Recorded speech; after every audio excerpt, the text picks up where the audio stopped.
Bismillahirrahmanirrahim. Assalamualaikum warahmatullahi wabarakatuh. Saya Arif Wibisono, Ketua Tim Riset Kendaraan Listrik dari Universitas Gadjah Mada. Pertama-tama kami mengucapkan terima kasih atas kehadiran Bapak-Bapak reviewer dari LPDP untuk monitoring tahap pertama kendaraan listrik UGM. Pada acara pemaparan hasil kegiatan kendaraan listrik ini, kami akan sampaikan yang pertama adalah pendahuluan, kemudian pelaksanaan kegiatan riset, setelah itu akan kami uraikan luaran-luaran yang sudah kami capai. Kemudian akan kami jelaskan tentang kerjasama dengan mitra, kemudian serapan yang kita capai, serta kegiatan-kegiatan yang akan datang. Kami dari Universitas Gadjah Mada dengan Lembaga Pengelola Dana Pendidikan telah menandatangani perjanjian riset inovasi produktif nomor PRJ 77 LPDP 2020 dengan judul Kendaraan Listrik untuk Kebutuhan Khusus. Kegiatan ini dimulai pada bulan November 2020, kemudian paparan yang akan kita sampaikan itu menjelaskan luaran-luaran dari riset serta kerjasama-kerjasama yang sudah kita jalin dengan mitra dan kegiatan-kegiatan yang akan kita laksanakan berikutnya. Dalam penelitian ini, kami mengembangkan kendaraan listrik untuk kebutuhan khusus, di mana kendaraan itu mempunyai spesifikasi kendaraan listrik dengan kecepatan rendah, kemudian mempunyai jumlah penumpang sebanyak 6 orang. Dan kendaraan ini akan dipergunakan di bandara. Tim UGM itu sudah merancang kendaraan listrik dari beberapa tahun yang lalu. Dilihat dari milestone yang sudah ada di gambar ini, kami dari tahun 2015 telah mengembangkan platform kendaraan listrik, kemudian berkembang menjadi kendaraan listrik yang sudah dipergunakan di perguruan tinggi. Kemudian pada tahun 2019 kami mengembangkan kendaraan listrik khusus untuk bandara. Dalam riset ini, secara garis besar, kami mengembangkan kendaraan dari desain to manufaktur, dimulai dari konsep produk, kemudian basic design, engineering design, kemudian prototyping dan pengujian. Gambar ini menunjukkan desain yang terakhir setelah kita mendapatkan customer voice atau informasi dari customer untuk kebutuhan kendaraan listrik di bandara. Kemudian produk ini kita finalisasi baik dimensinya maupun bentuknya untuk menjadi satu prototipe yang bisa dipergunakan. Untuk selanjutnya akan kita jelaskan kegiatan-kegiatan riset. Perkenalkan, nama saya Hanif. Di sini saya akan memaparkan tentang pelaksanaan kegiatan riset kendaraan listrik dari bulan Desember tahun 2020 sampai bulan Mei tahun 2021. Pada bulan Desember 2020, kami melakukan persiapan dan perbaikan sarana dan prasarana riset. Pada bulan Januari 2021, kami memulai perbaikan prototipe, diantaranya penyetingan steering rack kendaraan listrik. Lalu pada bulan Februari 2021, kami melakukan pembuatan rangka stasiun isi ulang solar panel.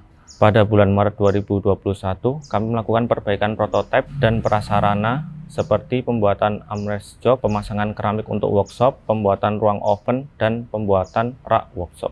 Pada bulan April 2021, kami melakukan pembuatan master dan pencetakan body fiber. Pada bulan Mei 2021, kami melakukan penyesuaian body dan jok, percobaan baterai lithium, dan persiapan pendaftaran HKI. Selanjutnya, saya akan menjelaskan indikator kinerja yang pertama, yaitu blueprint kendaraan listrik untuk bandara. Berikut adalah desain dari prototipe awal yang akan kami buat. Dan berikut adalah desain prototipe tanpa atap. Lalu ada desain solar panel charging station. Dan berikut adalah gambar teknik dari part-part bodi dan kendaraan yang akan kami buat.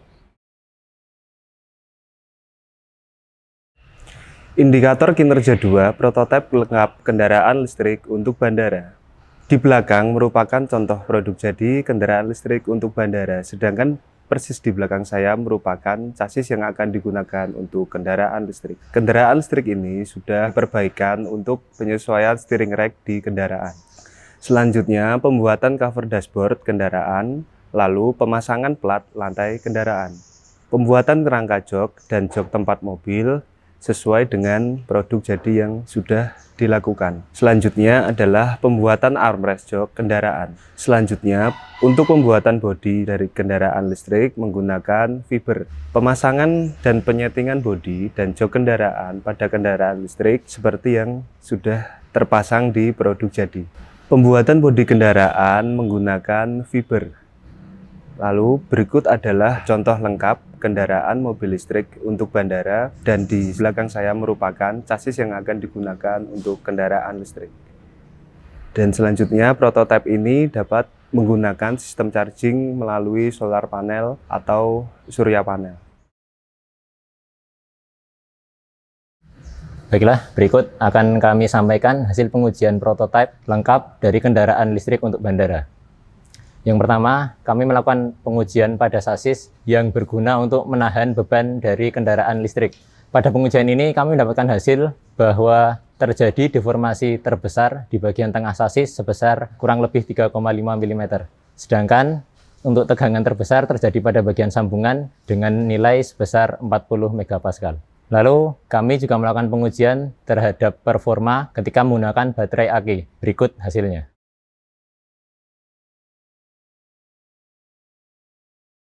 Kemudian kami juga melakukan pengujian ketika menggunakan baterai lithium dengan merek Huawei. Berikut adalah hasilnya.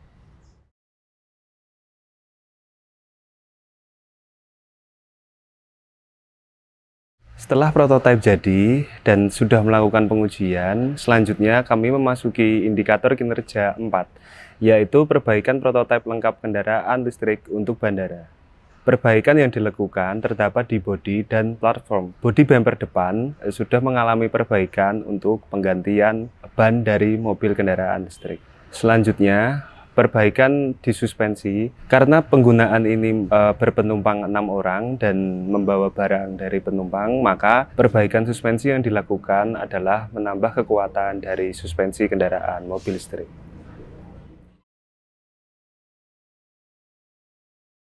Indikator kinerja kelima, market test. Setelah prototipe jadi, maka dilakukan market test. Market test dibagi menjadi dua, yaitu market test yang pertama berfungsi untuk menanyakan tentang fitur, sedangkan market test yang kedua berfungsi untuk menanyakan tentang pengalaman pada saat berkendara oleh pengguna. Untuk pengguna, ada dua segmen, yaitu supir dan penumpang. Hasil dari market test yang pertama, ada fitur yang diharapkan. Yang pertama yaitu spion yang lebih panjang, sabuk pengaman tambahan, serta pencahayaan tambahan untuk mobil bagian depan. Di mana ketiga hal tersebut, jika dikelompokkan merupakan fitur pengaman tambahan untuk mobil. Sedangkan hasil dari market test yang kedua, dibagi menjadi dua, yaitu untuk supir dan untuk penumpang. Untuk penumpang berfokus pada kursi, terdapat 3, yaitu desain kursi, posisi dari kursi, dan tingkat kenyamanan.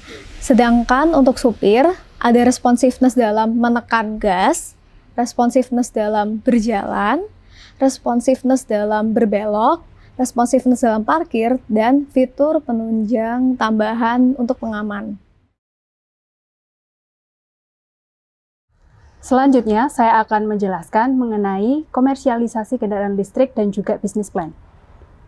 Untuk bisnis plan yang pertama, yaitu bisnis untuk manufaktur kendaraan listrik, di mana untuk bisa menghasilkan produk yang dapat menyesuaikan kepada keperluan customer. Bisnis plan selanjutnya adalah untuk jenis bisnis dealer. Bisnis dealer mengutamakan pada kepuasan pelanggan, di mana pelayanan kepada pelanggan yang diutamakan, sehingga produknya yang dijual tidak hanya pada produk kendaraan listrik, tetapi juga pada jenis spare part dan juga untuk servis kendaraan listrik. Dan untuk model bisnis yang ketiga, yaitu adalah bisnis rental. Bisnis ini bertujuan untuk mengurangi cost of ownership yang harus ditanggung, sehingga ada pilihan untuk menyewakan daripada membeli. Dari ketiga jenis bisnis tersebut dilakukan analisis biaya dengan beberapa asumsi dan estimasi, sehingga didapatkan hasil untuk analisis kelayakan investasi, menunjukkan bahwa ketiga jenis bisnis tersebut cukup menguntungkan dan juga layak untuk dijalankan. Indikator kinerja 7 yaitu publikasi ilmiah. Nah, publikasi yang pertama yaitu penelitian mengenai identifikasi kebutuhan pada tampilan dashboard kendaraan listrik lingkungan berbasis Android menggunakan model Kano.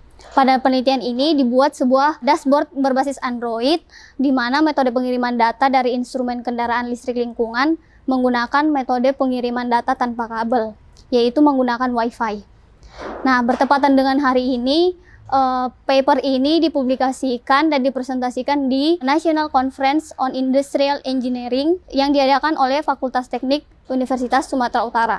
Nah, untuk publikasi yang kedua yaitu mengenai Business Plan Neighborhood Electric Vehicle, di mana penelitian ini masih dalam berbentuk draft, masih on progress.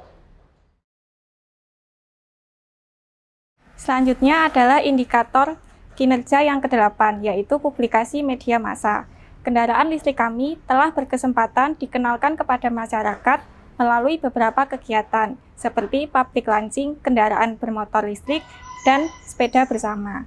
Selain itu, kendaraan listrik kami juga telah dikenalkan melalui beberapa koran, seperti Harian Jogja, KR, dan IDN Times. Selanjutnya adalah indikator kinerja yang ke-9, yaitu pendaftaran hak kekayaan intelektual. Untuk melindungi desain industri kendaraan listrik kami tidak lupa mendaftarkan kendaraan kami ke hak kekayaan intelektual, yaitu berupa desain industri. Klaim yang kami ajukan adalah bentuk dan konfigurasi.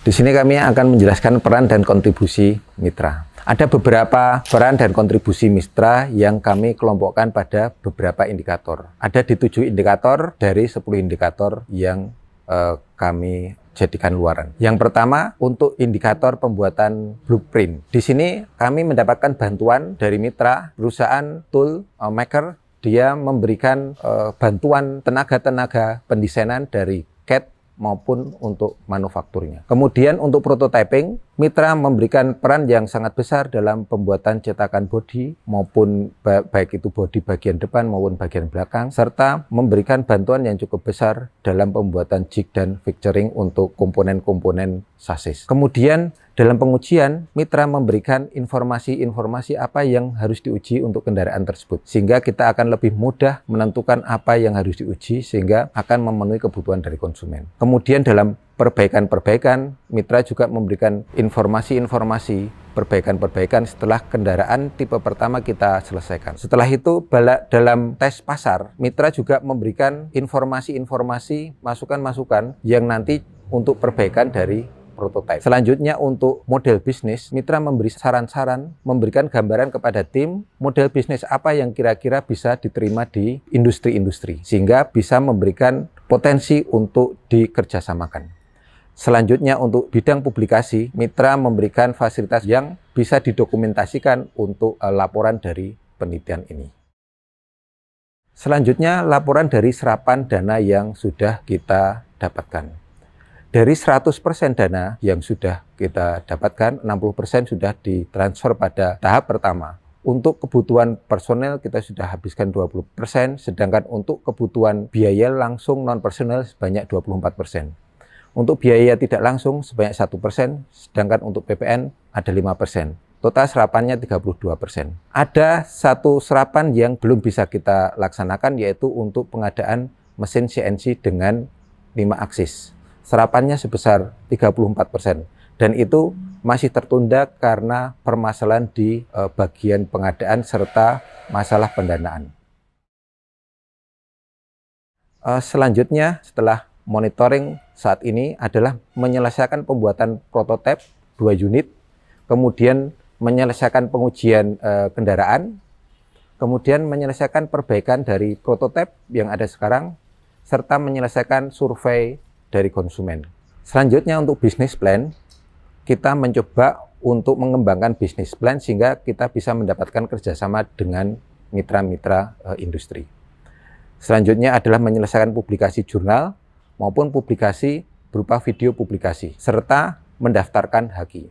Jadi untuk HAKI, dokumen sudah kita selesaikan, tinggal kita menunggu dari pihak UGM maupun pihak Kemenkumham untuk pendaftaran tersebut. Setelah itu, bagian yang terbesar adalah menyelesaikan pengadaan mesin untuk penunjang riset.